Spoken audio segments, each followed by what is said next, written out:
शनिवार को रूस के कई हिस्सों में विरोध प्रदर्शन के लिए हजारों लोग सड़कों पर उतरे। दरअसल यह प्रदर्शन रूस की सरकार के धुर विरोधी एलेक्सी नवेलनी की रिहाई की मांग के लिए हुआ। पुलिस ने इस विरोध प्रदर्शन के दौरान लगभग 3000 लोगों को गिरफ्तार किया, लेकिन फिर भी कई जगह 0 से 50 डिग्री सेल्सियस नीचे तापमान होने के बावजूद लोग प्रदर्शन करने सड़कों पर डटे रहे। हिरासत में लिए जाने वालों में एलेक्सी नवेलनी की पत्नी यूलिया नवेलनिया भी शामिल है, जो मॉस्को में अपने पति की रिहाई के लिए प्रदर्शन कर रही थी।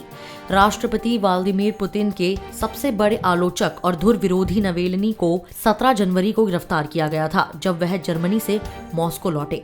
जर्मनी में 5 महीने से उनका इलाज चल रहा था।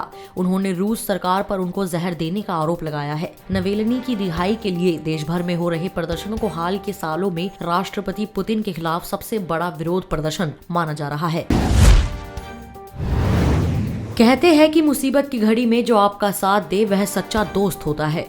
भारत कोरोना महामारी के इस दौर में अपने पड़ोसियों के लिए इसी सच्चे दोस्त की भूमिका निभा रहा है।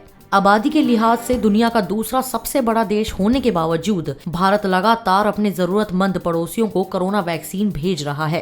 प्रधानमंत्री नरेंद्र मोदी ने इसे वैक्सीन मैत्री का नाम दिया था। भारत की इस दरिया दिली की दुनिया भर में तारीफ हो रही है। अब खुद विश्व स्वास्थ्य संगठन के चीफ टेड्रोस अदनोम भारत के कायल हो गए हैं और उन्होंने पीएम मोदी को शुक्रिया भी कहा है। WHO चीफ ने अपने ट्वीट में लिखा है कि ग्लोबल कोविड-19 रिस्पांस को लगातार समर्थन देने के लिए भारत के प्रधानमंत्री नरेंद्र मोदी का शुक्रिया।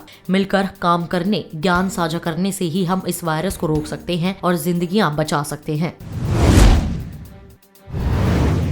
कोरोना काल में बंद भारतीय रेल की नियमित यात्री सेवा अप्रैल से अपने पूर्व रूप में आ सकती है। साथ ही रेलवे नया टाइम टेबल भी लागू कर सकती है। अभी रेलवे विशेष मेल एक्सप्रेस ट्रेन चला रहा है, जो पूरी तरह आरक्षित श्रेणी की है। कुछ जगह लोकल व उपनगरीय सेवाएं शुरू की गई है, लेकिन अभी भी लगभग 35% यात्री ट्रेनें बंद है। कोरोना संक्रमण के मामलों में आ रही कमी और टीकाकरण अभियान शुरू होने के बाद भारतीय रेल अपनी यात्री ट्रेन सेवाओं की समीक्षा कर रही है। अभी लगभग 1150 मेल एक्सप्रेस गाड़ियां विशेष श्रेणी में चलना शुरू हो गई है और लगातार इन गाड़ियों की संख्या बढ़ ही रही है। रेल मंत्रालय के सूत्रों के अनुसार सब कुछ ठीक रहा तो अगले वित्तीय वर्ष में 1 अप्रैल से भारतीय रेल अपनी नियमित रेल यात्री सेवाओं को शुरू कर देगी। रेलवे की तैयारी नए रेलवे टाइम टेबल को लागू करने की भी है, जिस पर पिछले 1 साल से काफी काम किया जा चुका है। कृषि कानूनों के खिलाफ जारी किसान आंदोलन के बीच कुंडली सिंघू बॉर्डर किसानों ने हाल के नकाबपोश व्यक्ति को पकड़कर प्रेस के सामने पेश किया था। उस पर आरोप लगाया गया कि वह ट्रैक्टर मार्च और विरोध स्थल पर हिंसा भड़काने की कोशिश कर रहा था।